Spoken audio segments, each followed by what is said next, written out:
Hello चार सभी का स्वागत है आपके अपने यूट्यूब चैनल कंबोसर पर। आयु क्या सभी अच्छे होंगे। तो मैथ्स उत्तराखंड बोर्ड का जो बैक का पेपर है वो हो चुका है और उसका सॉल्यूशन हम आज इस वीडियो में पूरा देखने वाले हैं। और आप लोगों का पेपर कैसा है कमेंट बॉक्स में जरूर बताइएगा।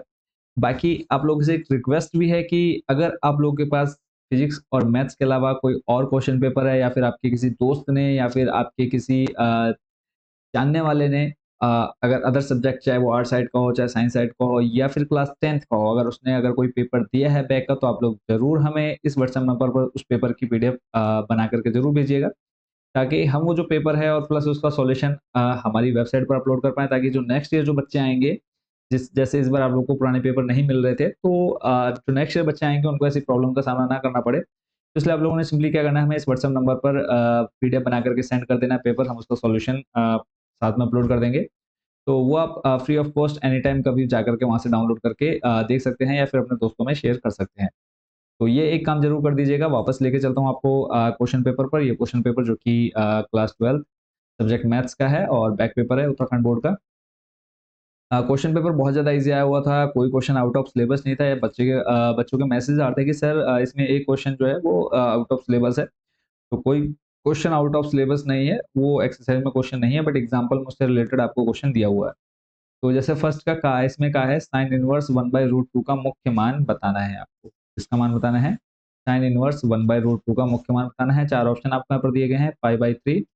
फिर सेकंड नंबर पर आपको दे रखा है माइनस पाई/4, फिर पाई/4 या फिर 3 पाई/4। बात करें सही आंसर की, इसका सही आंसर हो जाएगा पाई/4।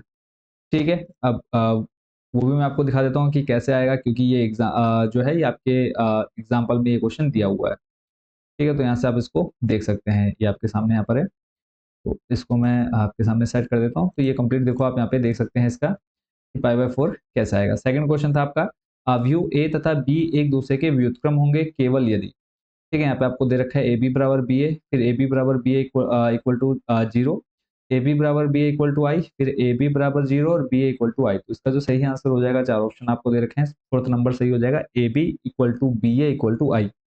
और आपकी जो बुक में क्वेश्चन पेपर में जो इसका सॉल्यूशन हो जाएगा वो हो जाएगा आपका कौन सा? ऑप्शन नंबर कौन सा? थर्ड वाला। Option number third, A B equal to B A equal to में आ जाएगा आई। ठीक है। नेक्स्ट आपका e to the power x cube, e to the power x cube का, चलो इसको हम पूरी स्क्रीन में लेकर के चलते हैं और सॉल्यूशन में हम पूरी स्क्रीन में देखेंगे। तो इसमें कहा है आपसे का नंबर है e to the power x cube का एक्स के सापेक्ष अवकलन बताइए। चार ऑप्शन आपको दे रखे हैं। तो बात करें यहाँ पर सही आंसर की, सही आंसर हो जाएगा इसका 3x² e to the power x square. ठीक है, देखो आप पहले e to the power x cube का करेंगे क्या अवकलन, तो वो सेम वही रहेगा e to the power x cube. फिर उसके बाद एक्स क्यूब का करेंगे तो हो जाएगा क्या? 3x, क्या आ जाएगा आपका? 3x²। ठीक है, क्या आ जाएगा? 3x², यानी इसका जो सही आंसर हो जाएगा वो हो जाएगा आपका फोर्थ नंबर। ठीक है, यानी 3x² और e(x³).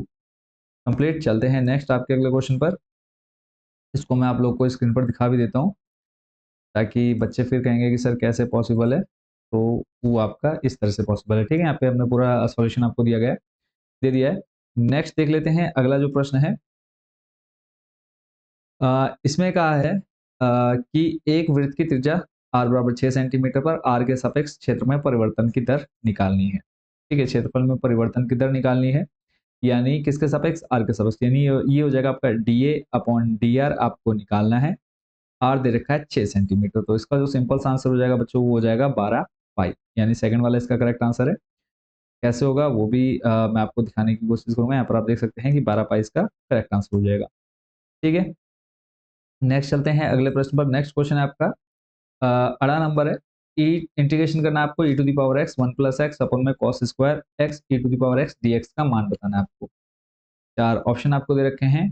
तो यहाँ पर अगर हम बात करें सही आंसर की, तो इसका जो सही आंसर हो जाएगा बच्चों वो हो जाएगा 10 x e to the power x plus c. Second वाला इसका करेक्ट आंसर हो जाएगा। ठीक है, तो इसको भी आप देख सकते हैं किस तरह से ये आपका पूरा सॉल्यूशन दिया गया है। नेक्स्ट अगला जो क्वेश्चन है इसमें 4 नंबर, कि प्रत्येक x जो है वो बिलोंग कर रहा है a, b के लिए फलन f अंतराल a, b में निरंतर क्या है? वर्धमान है। यदि। अब यहाँ पे आपको फिर से 4 ऑप्शन दे दिए गए हैं, तो इसका सिंपल सा जो आंसर हो जाएगा वो हो जाएगा f dash x is greater than 0। कौन सा नंबर? सेकंड वाला सही हो जाएगा, f dash x greater than equal to 0। तो इसको आपने सिंपली देख लेना है, अगर आप ये करके आए हैं तो इसमें आपको पूरे मार्क्स मिल जाते हैं। नेक्स्ट चलते हैं अगले प्रश्न पर। 4 नंबर है कि शून्योत्तर सदिश वेक्टर ए का परिमाण ए है और जो लैम्डा है एक शून्योत्तर असदिश है। तो लैम्डा वेक्टर ए एक मात्रक सदिश है, यदि कब होगा? तो इसके लिए आपका फॉर्मूला हो जाएगा फोर्थ नंबर, यानी ए इक्वल टू होगा 1 अपॉन लैम्डा मॉड में। ठीक है, तो 6 नंबर का आंसर आप लोग समझ गए होंगे, यानी ये आपका 6 नंबर का हो गया। ऐसे ही जो आपका क्वेश्चन नंबर जा दे रखा है उसको देख लेते हैं। इसमें कहा है एक रेखा जो निर्देशांकों के साथ समान कोण बनाती है कि दिक कोसाइन क्या होंगे? निर्देशांकों के साथ समान कोण बनाएगी तो तीनों होंगे, तो इसमें आ जाएगा प्लस माइनस 1/√3, यानी इसका फोर्थ नंबर सही हो जाएगा आपका। अगले थे आपके 2 क्वेश्चन दिए हुए जिसमें आपको बताना था कि कथन और कारण सही है या नहीं है। तो उसको हम देख लेते हैं, ये आपके जहाँ नंबर और अना नंबर है।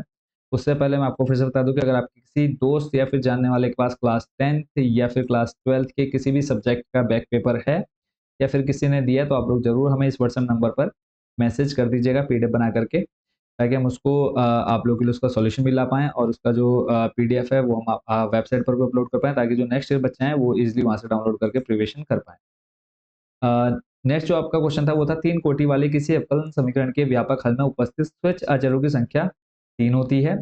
ये आपका हो गया कथन। ठीक है, कारण था कि किसी भी अवकलन समीकरण के विशिष्ट हल में कोई भी स्वच्छ अचर उपस्थित नहीं होता। ठीक है, तो यहाँ पर आपका क्या है, ये दोनों ही क्या हो जाएंगे बच्चों, बताओ जल्दी से। दोनों ही क्या हो जाएंगे?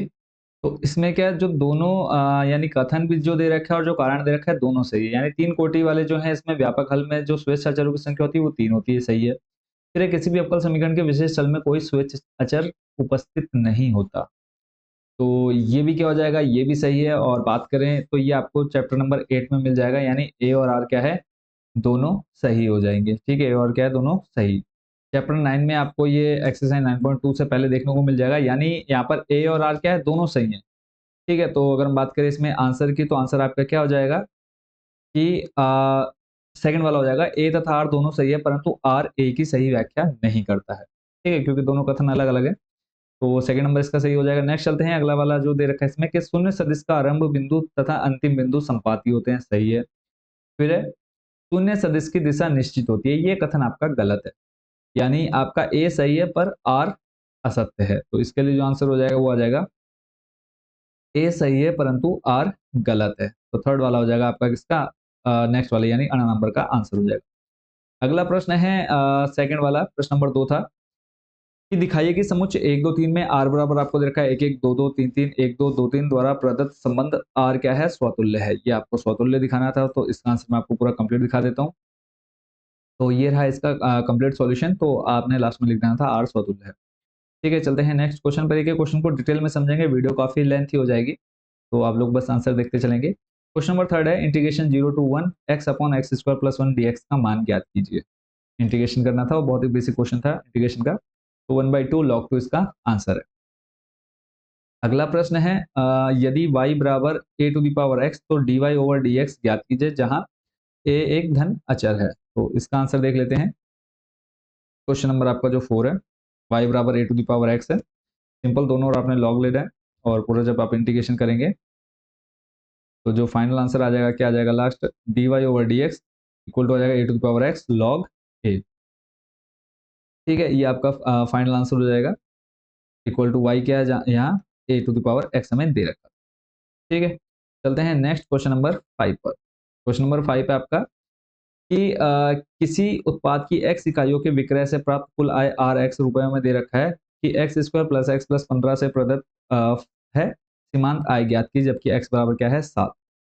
सीमांत आय के लिए सिंपल सा फॉर्मूला आपको पता है, एम आर इक्वल होता है d y over d x r x, तो सिंपल इसका डिफरेंशिएशन कर देना था, 2x प्लस आ जाएगा ये आपका 1, और वहां पे आपने x का मान रखना था कितना, 7, तो ये हो जाएगा प्लस 15। सिंपल सा इसका आंसर आ जाएगा कितना, 15। इसका कंप्लीट सॉल्यूशन आप यहाँ देख सकते हैं, 15 रुपए। ठीक है, नेक्स्ट चलते हैं अगले प्रश्न पर। अगला प्रश्न है प्रश्न नंबर 6 इसमें कहा है सदिश वेक्टर ए आपको दे रखा है आई जे के तथा बी दे रखा है आपको आई प्लस जे माइनस के बीच कोण ज्ञात करना है। तो ये भी आपका बेसिक क्वेश्चन था, यानी vector A dot vector B equal to आपको फॉर्मूला लगाना था वेक्टर ए मोड में डॉट वेक्टर बी मोड में इनटू कॉस थीटा। ठीक है, और इसका जो आंसर आना था वो आएगा आपका 1/3 कॉस इनवर्स। ठीक है, तो देख लेते हैं, या फिर थीटा इक्वल टू आप छोड़ सकते थे, यानी इसका आंसर है कॉस इनवर्स 1/3। तो इसका सॉल्यूशन भी मैं आपको दिखा देता हूँ। नेक्स्ट जो है आपका ये रहा पूरा। तो यहाँ पे सिंपल देखो, थीटा की वैल्यू बतानी थी, कॉस आपका शिफ्ट हो जाएगा तो कॉस इनवर्स 1/3 आ जाएगा। ठीक है, नेक्स्ट आपका क्वेश्चन है, क्वेश्चन नंबर था इसमें 7। क्वेश्चन नंबर 7 से 7 में हमसे क्या पूछा है, पी ए दे रखा है 7/13, पी बी दे रखा 9/13 और ए इंटरसेक्शन बी आपको दे रखा है 4/13, पी ए बाई बी ज्ञात करना है आपको। तो इसका सॉल्यूशन आप देख सकते हैं, 4/9 इसका आंसर है। चलते हैं नेक्स्ट क्वेश्चन पर। अगला प्रश्न है प्रश्न नंबर 8। सिद्ध करना है कि sine inverse 8/17 plus sine inverse 3/5 बराबर होता है tan इनवर्स 77/36 के। तो इसका सॉल्यूशन आपको दिखा देता हूं मैं। प्रश्न नंबर आपका 8। तो ये आपका पूरा कंप्लीट सॉल्यूशन है। तो सिंपल आपने ये जो फॉर्मूला लगाया है इसको आपने रख करके सॉल्व करना था, लास्ट आपका ये आ जाएगा tan इनवर्स 77/36। अगला प्रश्न है प्रश्न नंबर कौन सा, 9 नंबर। यदि e to the power y bracket में x प्लस 1 बराबर 1 है तो आपको दिखाना है डबल डिफरेंशिएशन इक्वल टू होता है dy ओवर dx का स्क्वायर। ठीक है, क्वेश्चन नंबर आपका 9। तो इसका देख लेते हैं सॉल्यूशन, पूरा कंप्लीट एक एक क्वेश्चन का सॉल्यूशन आपको देखने को मिलेगा यहाँ पर। इधर ये आपका प्रश्न है जो भी आपने पढ़ा। तो इसका सिंपल सा जो आंसर आ जाएगा वो आ जाएगा dy over dx equal to minus e to the power y। ठीक है, उसके बाद फिर आपने ये देखना है कि लास्ट में प्रूफ करना है, तो सिंपल आपने d square y over d x square का मान निकाला और उसके बाद आपने मान रखा और सॉल्यूशन आपके सामने left hand side equal to right hand side आपका गया। अगला प्रश्न है उसके बाद प्रश्न नंबर कौन सा, 10 पर चलते हैं। इसमें का integration e to the power x tan x plus log sec x dx का मान बताना है। इसका सॉल्यूशन आपके सामने है, simple e to the power x log sec x plus c इसका फाइनल आंसर हो जाएगा। चलते हैं अगले प्रश्न, प्रश्न नंबर 11 पर। प्रश्न नंबर 11 आपके सामने है, यहाँ पर दिया है वेक्टर ए तथा वेक्टर बी के बीच जो है मध्य कोण ज्ञात करना है। तो सिंपल आपने यहाँ पर फॉर्मूला यूज करना था, प्रश्न नंबर 11। तो फाइनल जो आंसर आ जाएगा वो आपको मिलेगा यहाँ पर कितना, 15/30। क्लियर हो गया, चलते हैं नेक्स्ट क्वेश्चन। 15/30 आपने किया, उसका थीटा की वैल्यू निकालनी थी, थीटा आपका आ जाएगा कितना, π/3। अगला प्रश्न है प्रश्न नंबर 12। ये आपका प्रायिकता संबंधित, इसमें कहा है कि 52 ताश के पत्तों की एक गड्ढी में से यादृच्छा बिना प्रतिस्थापित किए दो पत्ते निकाले गए हैं, दोनों पत्तों के काले रंग के होने की प्रायिकता ज्ञात कीजिए। तो इसका आंसर देख लेते हैं। ये आपका ताश की गड्ढी वाला है, पूरा जो सॉल्यूशन आपको फाइनल हुआ है 25/102। 25/102 इसका फाइनल आंसर हो जाएगा। नेक्स्ट आपका इसी के अथवा में आपको जो दूसरा प्रश्न दिया था, तो उसका आंसर आपको यहाँ पर दे रखा है, जो उसका फाइनल आंसर है बच्चों वो है कितना, 7/8, जो इसके अथवा में प्रश्न था। नेक्स्ट है आपका प्रश्न नंबर 14। तो प्रश्न नंबर 14 क्या है, जो प्रश्न नंबर आपको यहाँ पर 13 दे रखा है, एकीकीय और आच्छादी बताना था, उसका हमने यहाँ पर सॉल्यूशन नहीं दिया है। ठीक है, वो हम आपको एक अलग से या फिर कमेंट बॉक्स में उसका हम दे देंगे आपको। प्रश्न नंबर जो 13 है, ठीक है, तो 14 नंबर जो है, एफ ए दे रखा है आपको, सिद्ध करना है f A into f B equal to f bracket में ए प्लस बी, आपका चैप्टर नंबर किसका, थर्ड का क्वेश्चन है, थर्ड फोर्थ का। तो इसका सिंपल भी अगर हम बात करें सॉल्यूशन की, सिंपल सॉल्यूशन था इसका। तो ये आपके सामने पूरा डिट्टो क्वेश्चन है, बस एक्स ए की जगह आपको एक्स यहाँ पर कर लेना है और बी की जगह वाई। पूरा आपका ये कंप्लीट सॉल्यूशन आपको यहाँ पर देखने को मिल जाएगा। अगर आपने पूरी प्रोसेस फॉलो की है तो आपको यहाँ पर पूरे कंप्लीट मार्क्स जो हैं वो मिल जाते हैं। ठीक है, तो लॉन्ग क्वेश्चन था, तो इसका फाइनल आंसर आपके सामने। चलते हैं नेक्स्ट क्वेश्चन, अगला जो प्रश्न है इसी के अथवा में जो प्रश्न बच्चों दिया है, उसमें क्या है, ए आपको दे रखा है, बी आपको दे रखा है, सत्यापित करना है कि ए बी इनवर्स इनवर्स है। इसका आंसर भी देख लेते हैं। ये कंप्लीट सॉल्यूशन आपके सामने है, तो सिंपल आपको प्रूफ करना था। तो अगर आपने पूरा डिटो करके आए हैं तो आपको फुल मार्क्स मिल जाते हैं। बाकी स्टेप मार्किंग भी रहती है, अगर आपने अटेम्प्ट भी किया, आधा क्वेश्चन किया है, तब भी आपको यहाँ पर नंबर मिल जाते हैं। चलते हैं नेक्स्ट क्वेश्चन नंबर 15 पर। क्वेश्चन नंबर 15 में कहा है कि के मान को ज्ञात कीजिए ताकि एफ एक्स बराबर दे रखा है आपको के एक्स प्लस वन, और एक्स दिया है कि 5 से छोटा है, और दूसरा है एक्स जो है 5 से बड़ा है, और यहाँ पे एक्स बराबर 5 पर सतत फलन है, ये आपको बताना है। तो क्वेश्चन नंबर 15 है, इसका सॉल्यूशन भी देख लेते हैं। ये क्वेश्चन आप भी आपने जो देखा, इसका सॉल्यूशन आपको यहाँ दिया हुआ है, ठीक है। और लास्ट आपका जो है के इक्वल टू आ जाएगा 9/5 LHL, यानी लेफ्ट हैंड लिमिट और राइट हैंड लिमिट जो है, जब आप करेंगे इसका सॉल्यूशन तो ये आपको पूरा यहाँ पर दिया हुआ कंप्लीट। चलते हैं नेक्स्ट क्वेश्चन पर। अगला जो प्रश्न है प्रश्न नंबर 16, इसमें कहा है कि इंटीग्रेशन एक्स स्क्वायर अपॉन में x square plus one bracket में एक्स स्क्वायर प्लस 4 dx का मान ज्ञात कीजिए। तो इसका सॉल्यूशन देख लेते हैं, ये आपके एग्जाम्पल से प्रश्न आया हुआ है। तो ये आपने अगर इसका सॉल्यूशन किया है तो आप इसका पूरा देख सकते हैं यहाँ पर। फाइनल जो आंसर है वो आपका माइनस का 1/3 tan inverse x plus 4/3 dot 1/2, या फिर आप इसको 4/6 भी कर सकते हैं, ठीक है, या फिर 2/3 टेन इनवर्स x/2 प्लस सी इसका फाइनल आंसर है। चलते हैं नेक्स्ट क्वेश्चन पर, क्वेश्चन नंबर किस पर, 16 के अथवा पर। इसमें आपको दिया है integration 0 to π/4 log 1 + 10x dx का मान ज्ञात करना है। तो देख लेते हैं इसका आंसर भी। जिन बच्चों ने अथवा वाला किया है तो ये आपको यहाँ पर अथवा वाले का आंसर कंप्लीट यहाँ पे मिल जाता है। तो फाइनल आंसर जो है वो है i = π/8 log 2। चलते हैं नेक्स्ट क्वेश्चन पर। अगला प्रश्न जो है प्रश्न नंबर 17।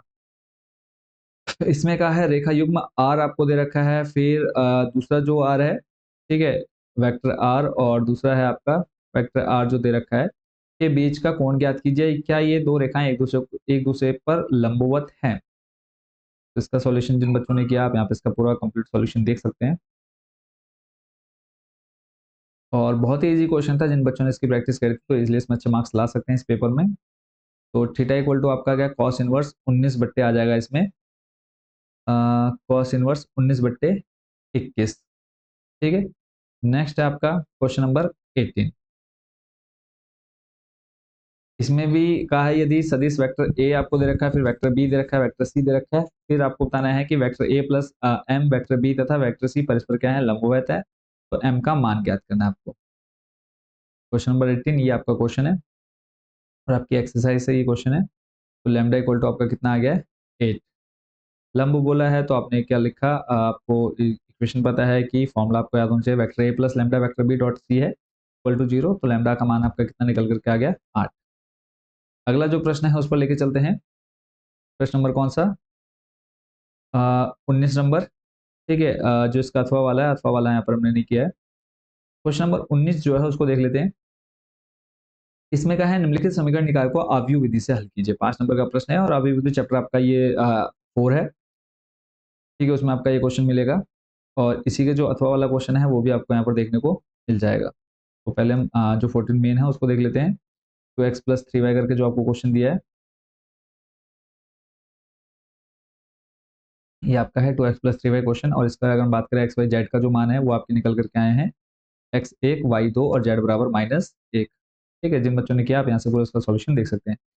इसी के अथवा में आपको दूसरा प्रश्न दिया था कि 6 - 2, पहले हम क्वेश्चन देख लेते हैं। 6 - 2 2, फिर -2 3 -1 2 -1 3। यहाँ पे आपको क्या बताना था, सममित आव्यूह तथा एक विषम सममित आव्यूह के योगफल के रूप में व्यक्त करना था आपको। तो इसका आंसर आपको यहाँ पर दे रखा है, ठीक है। लास्ट आपने दिखा देना था कि q बराबर 1/2 a - a डैश एक विषम सममित आव्यूह है। कंप्लीट। चलते हैं नेक्स्ट क्वेश्चन पर। अगला जो प्रश्न है, q के बाद लास्ट आपने जो दिखाना था वो भी मैं आपको यहाँ पर बता देता हूँ, ये आपने दिखाना था। अगला जो प्रश्न है प्रश्न नंबर कौन सा, वो मैं आपको यहाँ पर दिखा देता हूँ। अगला प्रश्न है 20 नंबर। इसमें कहा है 18 सेंटीमीटर भुजा के टीन के किसी वर्गाकार टुकड़े से प्रत्येक कोने पर एक वर्ग काटकर तथा इस प्रकार बने टीन के फलकों को मोड़कर ढक्कन रहित एक संदूक बनाना है। काटे जाने वाले वर्ग की भुजा कितनी होगी जिससे संदूक का आयतन उच्चतम हो? तो इसको देख लेते हैं, इसका आंसर को। ये पूरा सॉल्यूशन आपको यहाँ पर दिया गया है, डायग्राम बन जाएगा इसका ऐसा, और लास्ट जो फाइनल आंसर आएगा वो आप यहाँ पर देख सकते हैं। इसको पूरा आपने देख लेना है कि द्वितीय अवकलन परीक्षण द्वारा x बराबर 3 उच्चतम बिंदु है, इसलिए यदि हम 3 सेंटीमीटर प्रत्येक कोने से वर्गाकार टीन को काटते हैं और बचे टीन से संदूक बनाते हैं तो तब हमें प्राप्त संदूक का आयतन उच्चतम मिलेगा। कितना क्लियर हो गया? इसी के अथवा में आपको क्वेश्चन दे रखा था सीढ़ी, यानी सीढ़ी जो है 2 सेंटीमीटर पर सेकंड से क्या है खिसक रही है। तो इसी के अथवा वाला क्वेश्चन है, आपकी एक्सरसाइज 6.1 का क्वेश्चन है। इसका भी आंसर देख लेते हैं। ये आपका क्वेश्चन है, तो इसका आपने पूरा देख लेना है सॉल्यूशन। बाकी इसका सॉल्यूशन आप हमारे जो हमने एक्सरसाइज आपको सॉल्व करा रखी है 6.1 में भी जाकर देख सकते हैं। सारे क्वेश्चंस का बहुत ही इजी वे में हमने आपको सॉल्यूशन दिया हुआ है, वहाँ पे जाकर भी देख सकते हैं।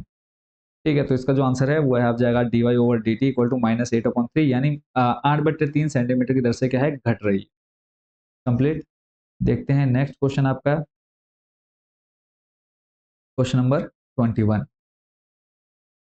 इसमें कहा अवकल समीकरण x square d y plus x y plus y square d x फिर दिया बराबर 0 का विशिष्ट हल ज्ञात कीजिए और दिया हुआ है कि यदि y बराबर 1 और यदि x बराबर 1। पहले हमने इसका dy ओवर dx करना है, अलग अलग करना है। ठीक है, फिर उसके बाद नेक्स्ट आपने जब आप इसका डिफरेंशिएशन कर लेंगे y का मान और x का मान आपने रखना है। इसका सॉल्यूशन भी आपको दिखा देता हूँ। ये आपका पूरा पहले आपने इसको सॉल्व कर लेना है। ठीक है, उसके बाद जब आप इसका पूरा डिफरेंशिएशन वगैरह इंटीग्रेशन कर लेंगे तो लास्ट में आपने क्या करना था, मान यहाँ पर रखने हैं।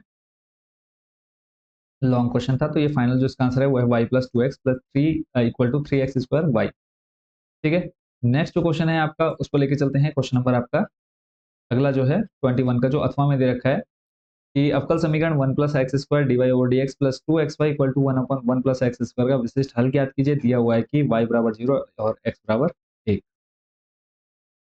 ये वो क्वेश्चन रहा। आपकी एक्सरसाइज का क्वेश्चन नंबर 14 है, आप उसमें भी जाकर के देख सकते हैं अगर आपने नोट्स वगैरह बनाए थे तो इसको आपने देख लेना है। उसके बाद अगला जो क्वेश्चन है क्वेश्चन नंबर 22, उस पर चलते हैं और ये आपके उदाहरण से प्रश्न पूछा गया है। प्रश्न नंबर 22 में कहा है कि रेखा यहाँ पर ये जो क्वेश्चन है यही एक क्वेश्चन को लेकर के बच्चे डाउट में कि ये तो सर हमारे आउट ऑफ सिलेबस क्वेश्चन है। क्वेश्चन था आपका रेखा y बराबर दे रखा है 3x प्लस 2, x अक्ष एवं कोटियों x बराबर -2 और x बराबर 2 से घिरे क्षेत्र का क्षेत्रफल ज्ञात कीजिए।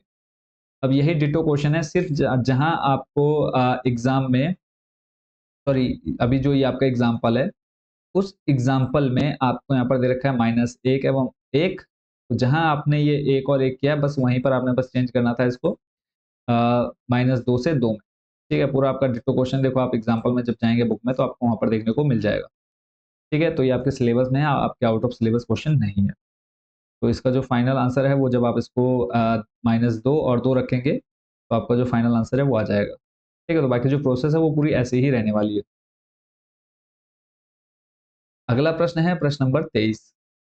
इसमें कहा है निम्न व्यवरोधों के अंतर्गत z बराबर x प्लस 2y का न्यूनमती सॉरी न्यूनमती क्या बोलते हैं, थोड़ी सी प्रॉब्लम हो रही है क्योंकि कंटिन्यूस से पहले आप लोगों को जो फिजिक्स का सॉल्यूशन वो बना है।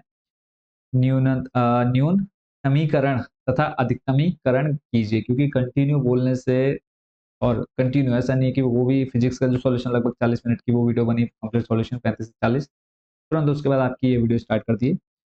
तो इसमें ये जो क्वेश्चन है आपका एक्सरसाइज 12.1 का क्वेश्चन नंबर 8 है। ठीक है, तो इसका सॉल्यूशन मैं आपको दिखा देता हूँ। ये आपका इसका सॉल्यूशन है। बताना था आपको अधिकतम और न्यूनतम मान बताना था, तो अधिकतम और न्यूनतम मान आपका किस पर आएगा, 0 और 200 पर आपका अधिकतम मान 400 है और न्यूनतम बात करें तो दो बिंदुओं पर आ रहा है, तो ये आ जाएगा इसका यहाँ पर न्यूनतम मान कितना 100। कंप्लीट। चलते हैं नेक्स्ट क्वेश्चन पर। आपके अगले प्रश्न नंबर है 24। 24 में ये आपका प्रायिकता से संबंधित है कि एक छात्रावास में 100 विद्यार्थी रहते हैं। क्वेश्चन आप लोगों ने पढ़ लिया होगा, आप नहीं तो वीडियो रोक करके क्वेश्चन को पढ़ लेंगे। सॉल्यूशन पर लेके चलता हूँ सीधा। तो ये आपका सॉल्यूशन है इसका पूरा कंप्लीट। तो इसमें आपको टॉपिक वाइज टॉपिक कह रहा हूँ, पॉइंट बाय पॉइंट क्वेश्चन पूछे गए, तो ये आपके सारे जो ए नंबर का आंसर है वो आप यहाँ पे देख सकते हैं। ठीक है, 20/100 ऐसे ही 1/5 आ गया फर्स्ट वाले का। बी का जो आंसर है वो आया आपका 1/3। ठीक है, और सी नंबर का जो आंसर है वो 1/2। ठीक है, और उसके बाद जो नेक्स्ट क्वेश्चन है क्वेश्चन नंबर देख लेते हैं 20, सॉरी इतने ही क्वेश्चन। तो इसी जो आपका मैथ का पेपर का सॉल्यूशन है वो आप लोगों ने कंप्लीट देख लिया है। आई होप कि आप लोग पूरे पेपर को काफ़ी अच्छे से करके आए होंगे, सॉल्यूशन इसका दे करके आए होंगे अच्छे से। और कमेंट बॉक्स में ज़रूर बताइएगा कितने मार्क्स के क्वेश्चन बन रहे हैं आप लोगों के। और रिक्वेस्ट है आप लोगों से दोबारा कि आप लोगों ने, अगर आपके पास और किस सब्जेक्ट का बैक पेपर है इसका उत्तराखंड बोर्ड का, तो आप लोग ज़रूर हमें इस नंबर पर पीडीएफ बना करके सेंड कर देंगे। तो शुभकामनाएँ। और आप लोगों का जो रिजल्ट है, रिजल्ट की अगर हम बात करें, आप लोग जो कॉपी चेकिंग प्रोसेस लगभग 15 से 20 दिन का समय लगेगा। तो 15 से 20 अगस्त तक आप लोग का जो रिजल्ट है वो जारी हो जाएगा। वो आप लोग अपने स्कूल में जाकर के कलेक्ट कर सकते हैं। तो सभी को शुभकामनाएँ हैं, सभी का रिजल्ट अच्छा रहने वाला है। तो मिलते हैं नेक्स्ट वीडियो में। Thank you so much watching for this video.